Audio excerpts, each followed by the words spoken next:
Hello সবাই, কেমন আছো? তোমরা অনেকেই চেয়েছিলে আমার গাঁদা গাছের আপডেট দিতাম। তোমরা অনেকে বলেছিলে যে আপু তোমার কি গাঁদা গাছ নেই? হ্যাঁ আছে, আমারও কিন্তু গাঁদা গাছ আছে, তাও 4টে।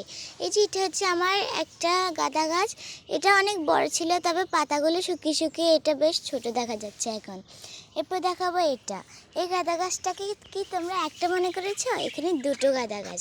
এই যে এটা আলাদা আর এটা আলাদা, এটা আলাদা করলেও কিন্তু বেশ বড় দেখা যাচ্ছে।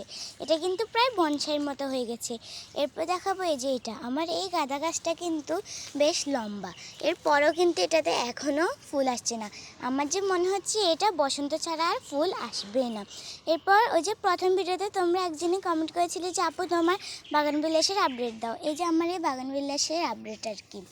আমার এই বাগানবিলাস গাছটা প্রায় মরা মরা অবস্থা। এই যে এখানে কিন্তু তারপরও কুড়ি এসেছে। এত ছোটো গাছে কুড়ি এসে তো আমি পুরোই অবাক। তোমাদের কার কার কাছে কেমন লেগেছে অবশ্যই জানিয়ে যেও। বাই।